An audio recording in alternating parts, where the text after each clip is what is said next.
Two, test one, two. What's going on, fight fans and friends? It is Tavon Anthony. Um, Welcome to another, I guess, episode of Who You Got Fight Talk. All right, I'll stop being awkward about it right now. Dude, it's been a heck of a weekend, and a heck of a past few days, and like week of where they're just announcing these crazy fights, man. And I got to tell you, I'm really, really, really, really excited for all of them. And I guess, I guess we'll just jump right into it. Let's see, what's the first fight I actually want to talk about? We can go with, oh yeah, this one was really recently announced. Derrick Brunson versus Jared Cannonier in the middleweight division. I kind of saw this one coming, and to be honest, it's like, yeah, it is the fight to make. It's definitely the fight to make. I'm very interested because at least now we don't have to see Derrick Brunson beating up on like some young buck anymore. Like it's just been kind of like a trend, right? Where they're just like, well, keep feeding them these younger guys because that it was like a thing for a while where guys coming through that wanted to make a run of the title. Like the goal is beat the brakes off Derrick Brunson, and you're well on your way. And he's changed up his style, and well, I wouldn't really say he's really changed up his style. He's just a little more patient. He's a little more patient these days, and man, there's just a heck of a difference. And I like watching Derrick Brunson fight. I've always liked watching him fight. It's just that he he would just get dogged, and I'm like, well, he is fighting the elite. But then you feed him these young, hungry lions that aren't really seasoned enough, and he just put the work on them. But him versus Jared Cannonier, perfect, good fight, good fight. I just want to see how he's going to deal. Derrick, in particular, is going to deal with Cannoneer, because Cannoneer is patient as well. He's very patient as well. He's not just some big bulgy dude that's going to come up in there and try to swing for the fences. Like, that's not his style at all. He's very smart, very intelligent fighter. And we'll see how Derrick, works the mix-up game, tries to get him on the ground, and sees what happens. I don't think it's going to be like when he fights like the younger guys, where he kind of like dominates in a way like that. I don't think that's going to be the case. I think it's going to be a chess match. And, Cannoneer does have that power. He has that power, and he's, like I said, he's very smart. And he changes stances like almost without anyone noticing. Like, it's very strange. And then when you watch him do it, it's like if you watch it back and you watch Jared Cannonier switch stances, it's like he I can't really explain it. It's like he just takes like two steps. It's like doop doop, and in the midst of the fight, you could barely see it, but he does it. It puts him in better positions, and utilizes it well. He doesn't do it for no reason. So I don't know. I think the way it goes is I can kind of see either Cannoneer finishing Derrick, or it's going to be a really, really close decision. It's going to be a really close decision. Because Derrick Brunson is way more patient now, and because of the way Cannoneer fights, one of them is going to have to lead the dance at some point. Neither one of them really have a problem with just sitting there like Rosenstrike did. I'm sorry. I'm mad. I'm so mad at him. But it just depends on who leads the dance. And to me, I think it depends on who gets that really good hit in first. Not necessarily to rock somebody, but it's just like, okay, well, what's going to be the one move that makes the other person respect his opponent to a point that their original game plan just goes out the window? And we're going to see. We're going to see. I think right now, just an early prediction, not getting too far into it, I think we're going to see. I think we're going to see a decision by Cannoneer. Just a decision. He's unless Derrick just mixes it up the entire time and just kind of smothers him, which Cannoneer's a big old dude. I don't know if he'll smother him, but I think Cannoneer might get he'll get a decision. That's what I'm thinking right there. That should be at UFC 270. Speaking of UFC 270, this one was announced too. Alexi Olynyk versus Greg Hardy. Question. Well, no, this isn't even a question because Greg Hardy set himself up like this. He set himself up. The moment he fought, what's Big Boy name? What's Big Boy name? The one they call Drago. Really tall dude. I can't believe I'm forgetting his name in the heavyweight division. Volkov. The moment he fought Volkov, right? He kind of set himself up to be in a position where it's like, well, now you're about to fight all these big old killers, right? Granted, Alexi isn't a really big heavyweight. He's not, and he's old. But it's like, dang, man, they really let Greg do that, where it's like he fights Volkov, looks good. He looked good. Like he didn't get completely dogged in that fight, which a lot of people thought was going to happen. So it's I don't know, man. I think it's just a bad idea. It's like he's not seasoned. Greg Hardy is not seasoned. He's an amazing athlete, very big guy, very strong guy, explosive, very fast when, in that first round. Just to be honest with you, for how large he is, but he is not seasoned. He is not a seasoned guy. The moment you get him to that floor, he doesn't know what he's doing.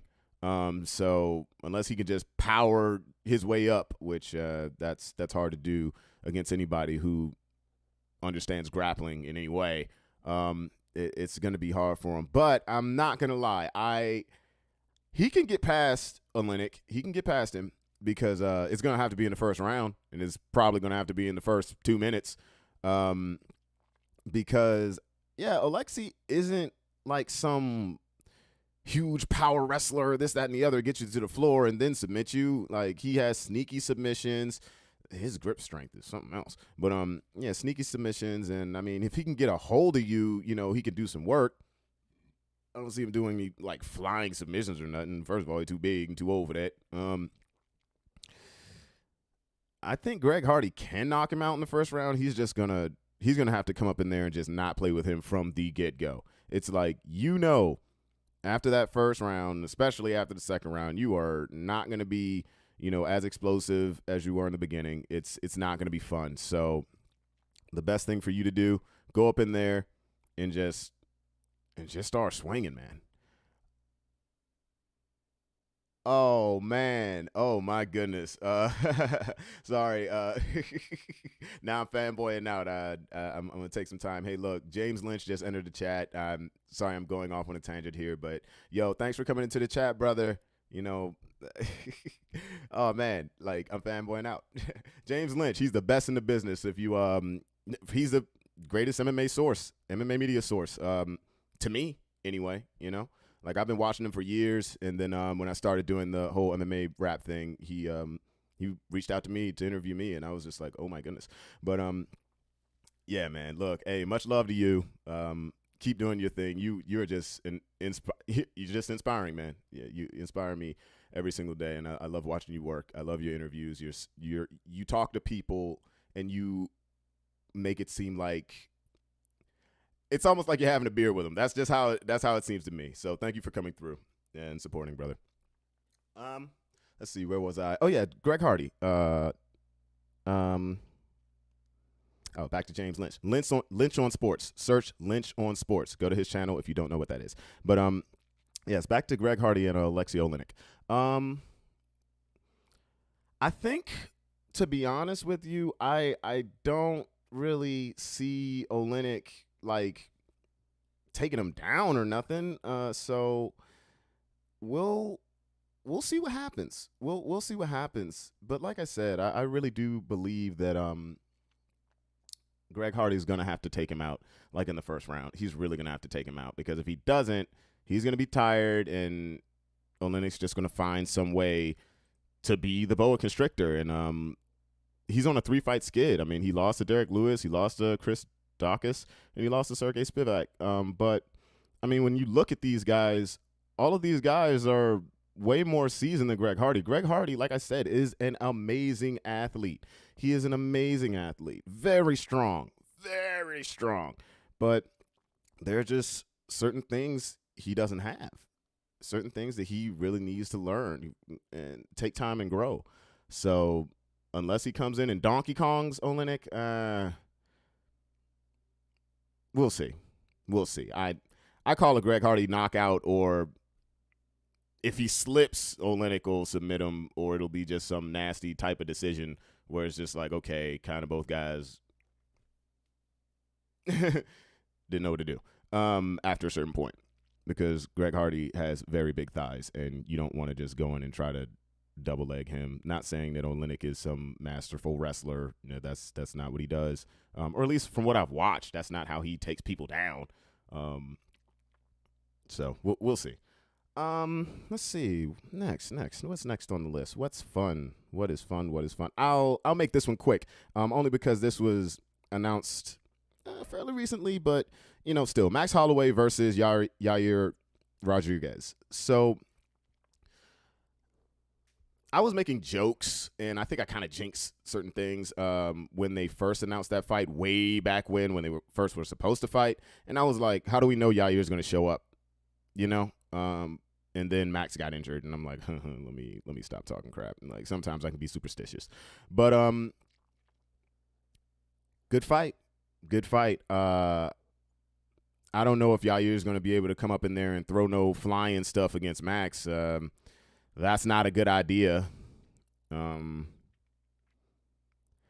think it's going to be similar to the Cater fight. Not saying that Yair is going to come up and try to box Max. That's not what I'm saying. But I honestly think Max is going to find a way to just overwhelm the boy. I really do. And oh man, like, the road to gold is through Max Holloway. It really is, because when you look at that division, you have a champion that knows how to win, period. He just knows how to win. And then the number one contender, former champion, is just an undeniable human being. He is undeniable. And he's like the last guy you really want to get in there with. Like, you're going to get hurt. So, I don't know. I think Max overwhelms him, unless Yair learned the Kamehameha wave or something. But okay, it's not that bad. But yeah, no, I think Max overwhelms him, period. Let's see. Next on my list, Rob Font versus Jose Aldo. Yo, that is a good fight. That is a really, really good fight. And the funny thing about it is, I don't know why, right? I don't know why. Every time I think about Rob Font, I look at him and I'm like, oh yeah, I always think he's young, and he's not. He's been around for a while. Rob Font has been around for a good amount of time. So it's just like, well, yeah, and he's a seasoned fighter. He's not as seasoned as Jose Aldo. Jose Aldo's been fighting forever, but they're like 1 year apart. Sometimes I look at Rob Font, I'm like, he's like 28, 29, maybe 30. No, he's 34 years old. And, Jose is 35. It's almost like that Dillashaw effect. Like, I be thinking Dillashaw's young. He's not. But, yeah, let's see. Let's look at Rob Font. Actually, let's see. He's about 5'8". Jose Aldo is 5'7". He's 5'7", or is he 5'8"? I don't know, whatever. He's 5'7". I mean, it is what it is. Reach 71.5. Jose Aldo. Reach, 70-inch reach. Okay, so Rob Font will have the reach advantage. And he's on a 1, 2, 3, 4. He's on a 4-fight win streak. And, I mean, if you look at these guys he's beating, Sergio Pettis, Bellator champion now. Ricky Simone, Marlon Moraes, Marlon Moraes. Oh, poor Marlon Moraes.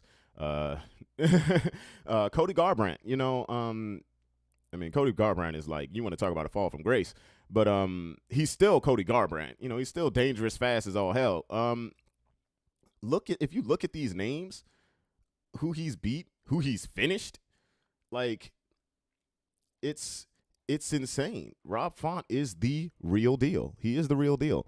So this is a hard one for me to look at, because Rob Font has really nice hands, really good boxing approach. And, it's something else to watch when he works. Like, his positioning, when it comes to his foot positioning, and his explosiveness. He's really, really explosive at the right times.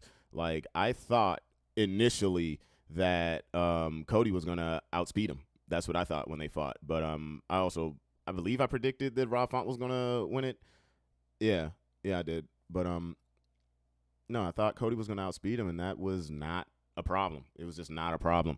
And he's going in there against Jose Aldo. Like I said, they're close in age. Jose has way more miles, but he is still Jose Aldo, man. He is still Jose Aldo. I mean, and if you look at who he's losing to, that Marlon Moraes fight, I just act like it doesn't exist. Volkanovski, like I said, that's a man that just knows how to win. He lost to the champion of the division that he's currently in, Petr Yan. Petr Yan is freaking phenomenal. Okay, look, it happens. It happens. Yeah, and it was in round 5. I forgot he got finished in round 5. I thought it was like round 4 or something. Either way, late in the fight, and look, Petr's good, but he came back, had a heck of a performance against Marlon Vera, and super, amazing performance against Pedro Munoz. And he's just showing you, look, he's still here. He's still in the game. He's still who he is. This is going to be a kickboxing fight. It's just going to be a kickboxing fight. It's going to be a kickboxing fight with a couple of ideas of, if anybody wants to throw in the idea of a shot, it's not because they're trying to wrestle or really trying to submit the other guy. First of all, the idea of getting Jose to the floor is stupid. Just don't do it. You put him up against the cage, grind up there, throw some elbows or something. But, trying to take him down is literally a mission impossible. So I don't know. It's going to be a kickboxing fight. I think it's really going to come down to position, leg kicks. I think if Jose utilizes more leg kicks, he can put Rob Font in the place he needs him to be. But I also think Rob Font has the hands and the movement to hit Jose. I think he does. I don't know if Jose has that head movement that can get out of the way for the duration of the fight. Now, I think he's going to put the pressure on Rob. I really do, unless he just lets, Rob's – I don't know. Rob kind of fights. I guess that's why I think he's young sometimes. He kind of fights like a younger guy where he, comes forward, not with reckless abandonment, but it's he has this weird pressure. He's just saying it with his chest, and he's ready to go at all times. But early prediction, I think that it's going to be a decision. I think it's going to be a close decision. I don't think Aldo's going to get finished by Rob Font. I think he's a little too smart for that. I think even if he does get in trouble on the feet with the hands with Rob Font, I think he's just going to do what he did with Marlon Vera and actually mix the martial arts. So we're going to see what happens. I think it's going to be Rob Font by decision. Might be a split decision. Look, those boys are good. Jose, like I said, Jose Aldo is still Jose Aldo. It's really tough. It's really tough. So, but for right now, I'm going to go with the guy who just has a lot of steam going on right now, and he is on a mission for gold. He's young, and just let's not lie here. When you got a guy that's been in the game as long as Jose Aldo, granted, he's utilizing his other skill sets now in order to win fights. But you've been here for a long time. So they got all the tape on you that they can possibly have. And I think Rob's going to be ready unless Jose starts throwing leg kicks and then decides to act like he's wrestling every once in a while. I think it's going to be a decision. I'm going to go with Rob Font, but I wouldn't be surprised if Aldo, just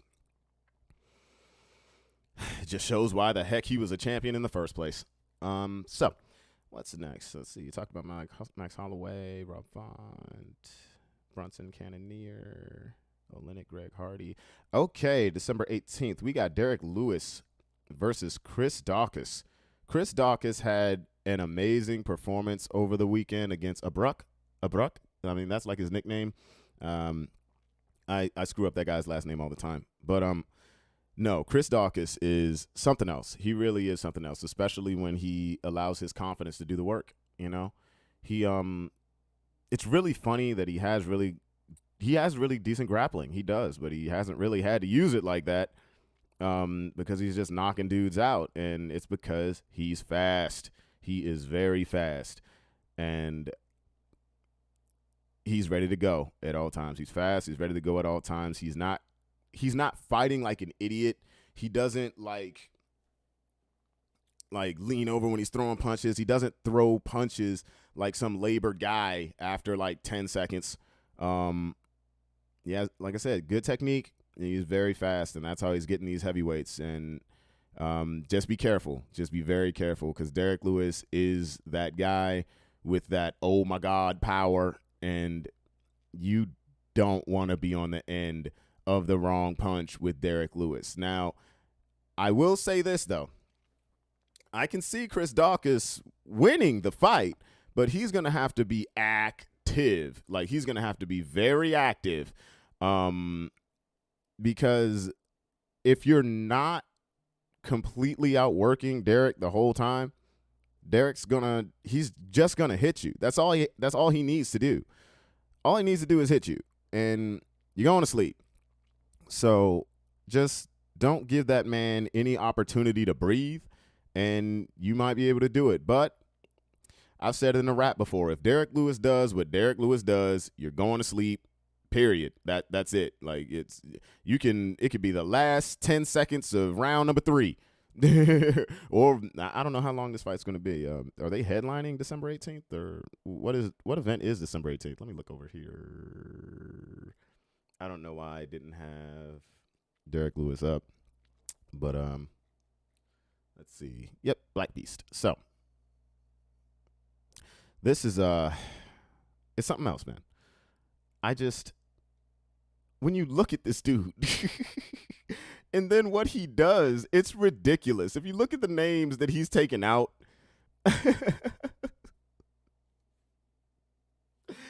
oh man, that Volkov fight in round 3 during those final seconds, I was like, wow, this is hilarious. You want to talk about the idea of the false American dream? It's like, work as hard as you want, you're gonna get what you want. Volkov worked as hard as he could, and what happened? Knocked out. Let me not get stupid. But yeah, dude, like,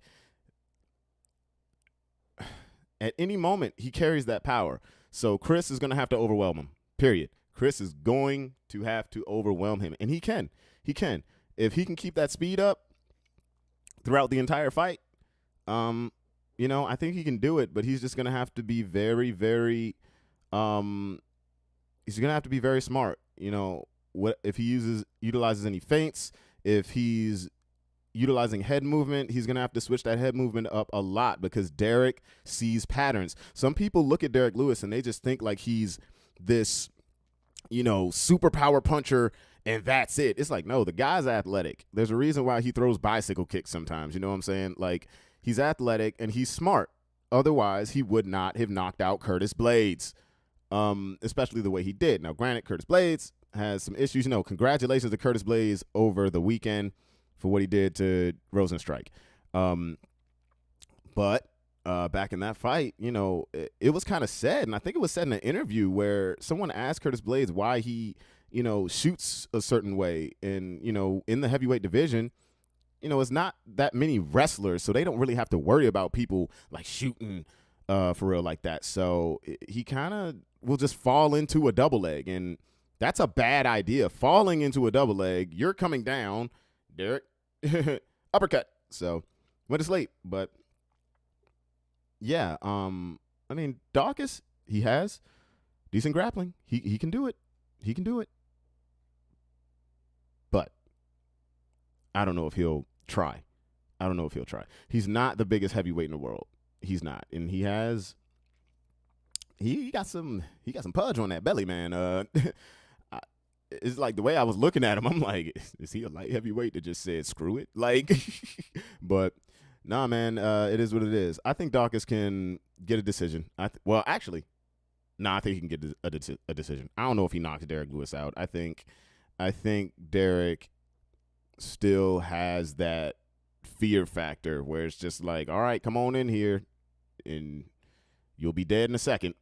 But we'll definitely see. I think Derrick either knocks Chris out or Chris, edges out a decision. That's just how I look at it. But we'll see. Even though this is hilarious. It's like, okay, looking at all of these finishes though, Yeah,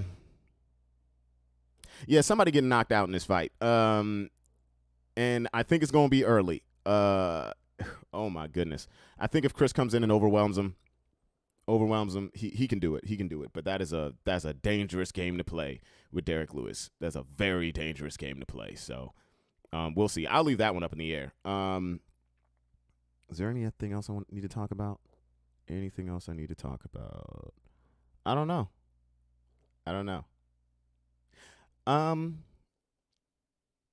Let's see. If there's any other news in the MMA world. Oh yeah, not really MMA. Tyron Woodley's doing dumb stuff on the internet. Him and that Jake Paul. Let the Jake Paul stuff go, man. You fought that kid. That tattoo ain't real. If it is, then wow, that's a weird job. It looks like Photoshop to me. But I don't know, man. He just needs to leave that alone. So I guess I'll go ahead and get up and off because let me check the time. Yeah, I took an early lunch break for this, and I didn't want to keep you guys too long anyway. Well, actually, before I go, I am wearing a T-shirt. Let me do this. Before I go, I want to talk about this group, Travel, Train, Teach. Travel Trains Teach. They are a group of martial artists in the D.C., Maryland, Virginia area. They do have some members over on the West Coast. But they are a I guess I could say martial arts gym organization. I don't know. They're expanding. They're ever expanding, and they are just amazing guys. They're amazing guys. I ran into the guys that put this group together while I was training over at Beta Academy, and these are some of the guys that if it really wasn't for them, I probably wouldn't have gotten out of my depressive state. I'm not saying that martial arts is the end all be all to mental and emotional issues, but that's not it's a good path. But either way, Travel, Train, Teach, headed by Ron Young, Nick Brown, Markel Brand, Jason Milton. They I'm not good at this. They are just really good guys that like spreading knowledge of martial arts. Their philosophy is travel the world, train the best, train with the best, and teach your community.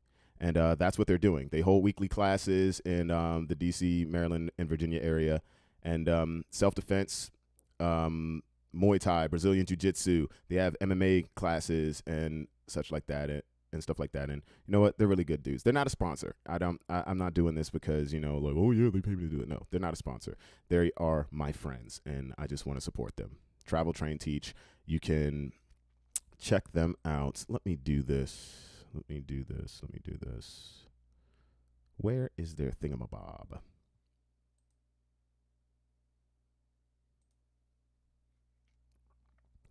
There we go. I'll do it like this. Yep. Once again, Travel, Train, Teach. They're listed on Instagram as a martial arts school. Yeah, they teach Thai boxing, Brazilian Jiu-Jitsu, mixed martial arts at the Hall CP in College Park, Maryland. Yeah, man, if you're in the DMV area, definitely check them out or just hit them up online. And like I said, their philosophy is travel the world, train with the best, and teach your community. And that's exactly what they're doing. They're really good guys. They've helped me out in ways that, I can't just explain. It's more than just fighting with them. They are really, really cool guys that actually, they support who they're around. And they're very, very knowledgeable. I'm still trying to get to the point where I can, maybe one day beat up Markel. That's not happening, though. He's a monster, Coach Markel. But shout out to these guys. Hit them up on Instagram at travel.train.teach. And I'll put all other links in the description. Other than that, thanks for tuning in, and I'll see you next time.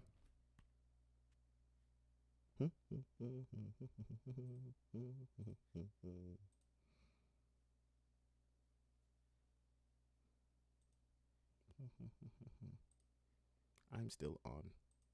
Yay.